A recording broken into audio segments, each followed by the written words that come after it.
respond to Soviet aggression by launching a nuclear strike. Well, the scrambles that these aircraft made during those days were spectacular to see when they were practiced, and now we get to experience something of that as starting its takeoff roll is the Avro Vulcan XH558.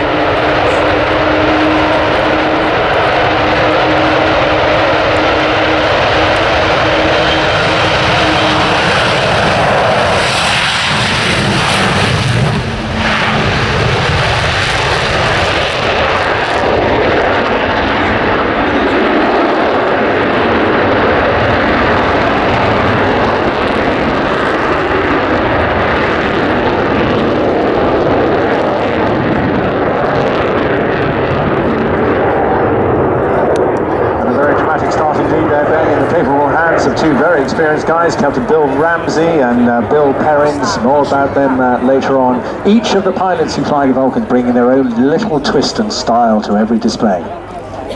And there we felt the power of the four Rolls-Royce Bristol Olympus 202 turbojet 16,400 pounds of thrust.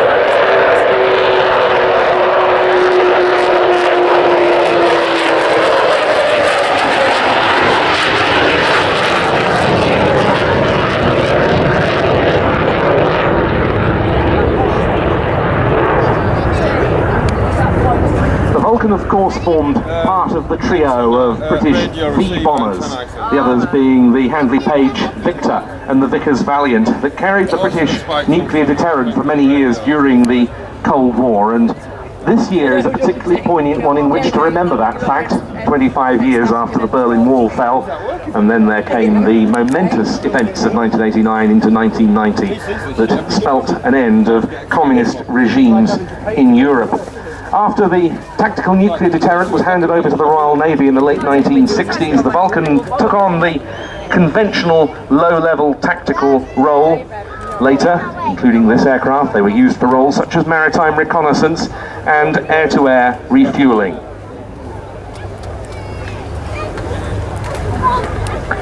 But then came the Vulcan's unexpected operational swan song, when in 1982 the type was called to arms in a very different theatre from that for which it had been designed, the South Atlantic, the Falklands.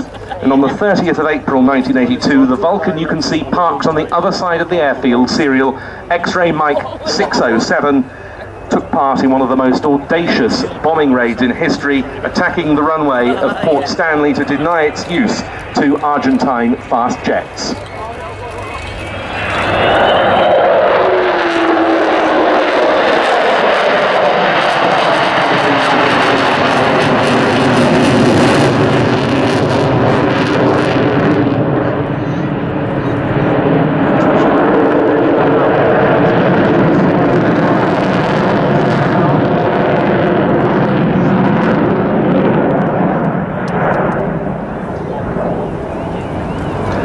Until the first Gulf War, that raid, codenamed Squadrons, based here at RAF Waddington.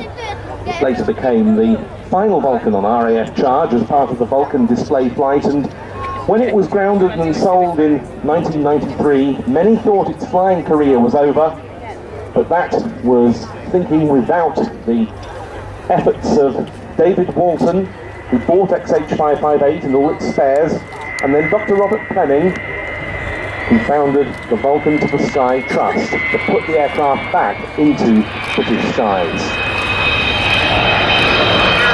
The 18-wheeled undercarriage down on this pass.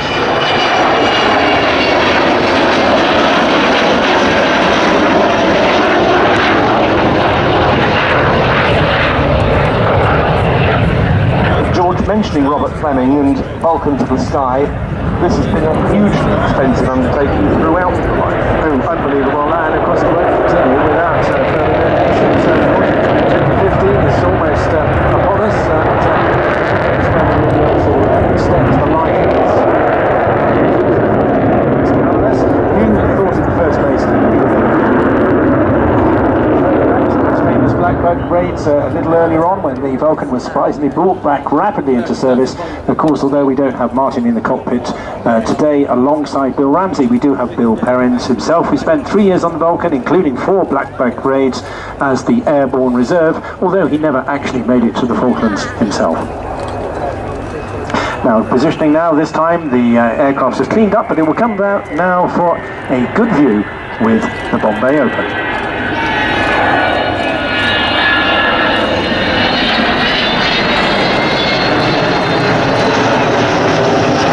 Bombay able to take some 21,000 pounds of bombs, whether conventional iron bombs or nuclear weapons.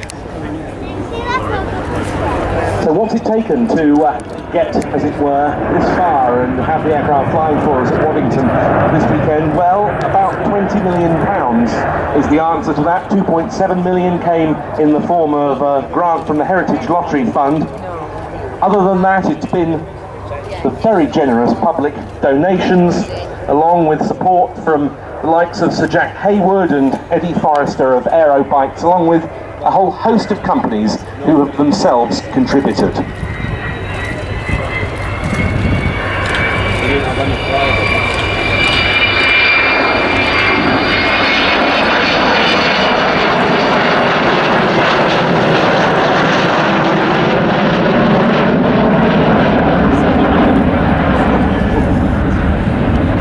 Two of those are Cranfield Aerospace and Eagle Technology, who really helped make possible the sight of the aircraft flying again this and hopefully next season.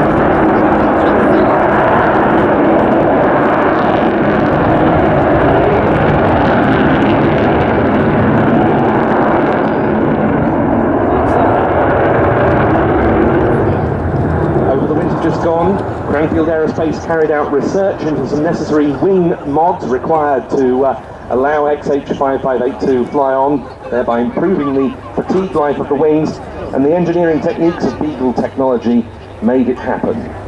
Other corporate supporters of the aircraft: AB Holdings, Airbus, BAE Systems, Goodrich, Kearsley Airways, Meggitt, Messier Doughty, Rolls-Royce and Serco. Here now, Bill, with a big smile on his face, both Bills, I suspect, but we haven't mentioned Bill Ramsey, now a full-time reservist, but over 5,000 hours, many of them on the Vulcan.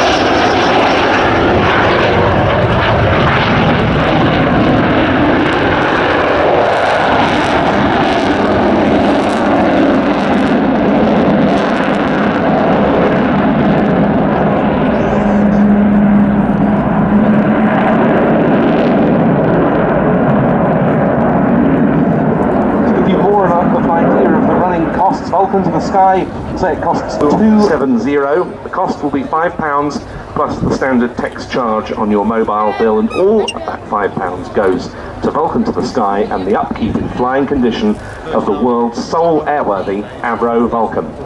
So, Ashlans, just please give the crew a good cheer and a wave as they come along the runway for the last time this weekend. You can, of course, go along and talk to the entire team in Vulcan. So, wonderful opportunity today. Last chance for a photograph of the rolling Vulcan. The aircraft will be taxiing back up to park at the left-hand end of the airfield once more.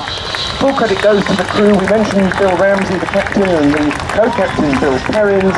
The third member of the crew, the air electronics operator, was Jonathan Lazari. Of course, a huge team behind them, keeping the whole thing on the road. Must mention Kevin Taffstone.